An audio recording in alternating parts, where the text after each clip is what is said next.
Председателе, почитуван колега, интересна една работа во овој мандат има кај колегиве од ДУИ. Единствено вака потреба чувствувате да се јавите за збор или за реплика ако се спомне само име на некој од раководството на ДУИ. А кога се разборува за граѓаните, не ве интересира. Еве, во меѓувреме проверив, изминативе денови беше и расправата за ребалансот на буџетот, каде што конкретно се осврнавме на средствата кои што се за интерес на граѓаните, ама гледам дека само еден пратеник од ДУИ зборувал, друг никој нема да се заинтересира, ама арно ако се спомне името на некој, тогаш само колегите од ДУИ најдуваат потреба да се јават. Зошто го спомнам председателот Талат Џафери? Еве, повторно ќе ви повторам, тоа го кажав и во моето излагање поднос на овој амандман, заради тоа што прво лично од него, а после и од колегите од власта е блокирано овој закон. Заради тоа што таа седница е отворена. Кога дојдовме на дневен ред да се разгледува оваа точка, прекина седницата, многу порано од тоа кога завршуваат седниците, кога е нормалното работно време за завршување на седниците, и без образложение не се продолжува, а одговорот е многу јасен. Зошто? Заради тоа што власта не сака да им ги даде средствата кои што им следуваат на општините. Зошто? Заради тоа што целта е да се прикажат градоначалниците или локалната власт како да се неспособни, односно да не можат да ја завршат својата работа, а всушност вие сте тие кои што обструирате и никако да се помирите со ова што се случи. Локалната самоуправа главно е во рацете на опозицијата и така ќе биде 4 години, и со ова што го правите, повторно ќе речам, правите штета само на граѓаните на Република Македонија.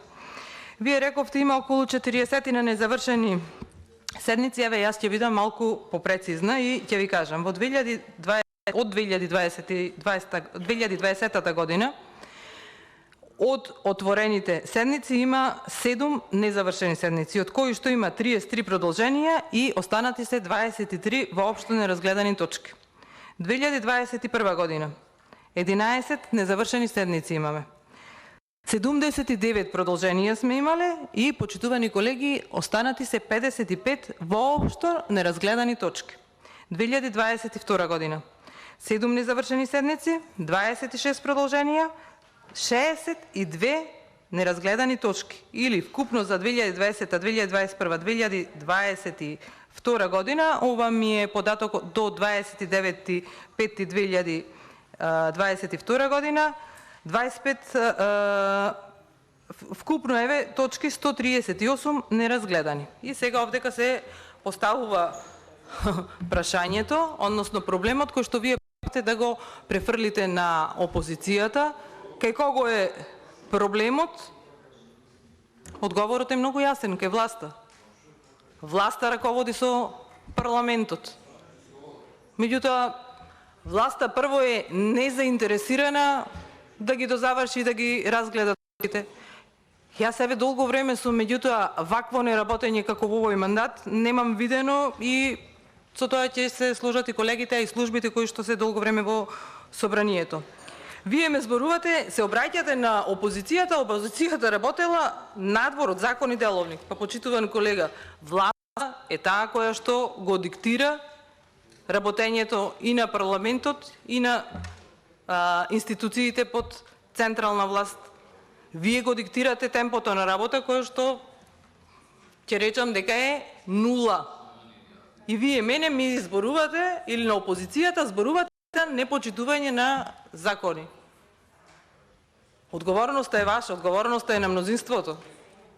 Не дека не е и на опозицијата. Меѓутоа, за неносењето закони, за нефункционирањето на парламентот на Република Македонија, прво и основно одговорноста е и на власта. Меѓутоа, власта гледам дека не се загрижува заради тоа. И, почитувани колеги, просто вака човек да не верува, колегава ми вели дека ние сме кршеле закони, сме кршеле деловник. Овој деловник во овој мандат е безброј пати прекршен и еве сега повторно се спремаат да го прекршат уште еднаш. Имено знаеме сите, во текот на попладневните часови од вчерашниот ден добивме уште еден закон за работни односи, кој што денес отворив да го разгледам. Не дека сум изненадена од тоа што го видов, меѓутоа замислете, закон за работни односи пуштија со европско знаме по скратена постапка.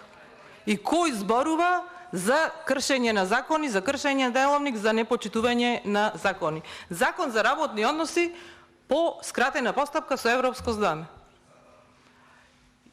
Почитувани колеги, истиот закон кој што беше претходно предложен од пратеници, буквално истиот закон, сега само потпишан од Министерката за труд и социјална политика. И што е целта?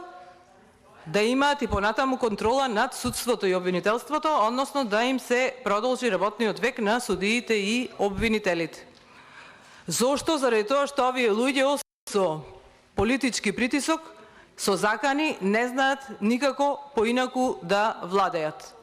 И оваа своја цел спремни се да истуркаат насила со европско знаме, а и овој закон, како што и 90% од законите кои што ги поминаа со европско знаме, буквално нема никаква врска со европската регулатива. И немој да мислите дека граѓаните ова не го гледаат, напротив, свесни се го гледаат и секој ден тоа ви го порачуваат. И решавањето на овој проблем е само предвремени парламентарни избори. А кога зборуваме за активна блокада, многу добро знаете, значи активната блокада се однесува на оние закони со кои што сакате да правите, сега нема лично да ме сватите вие, туку како власт, бизниси, криминали и појако можам да ви кажам дека од понеделник ќе продолжиме со таа активна блокада и нема да дозволиме да се донесат закони кои што се на штета на граѓаните на Република Македонија, а напротив, закони кои што се добри ќе бидат поддржани од страна на опозицијата.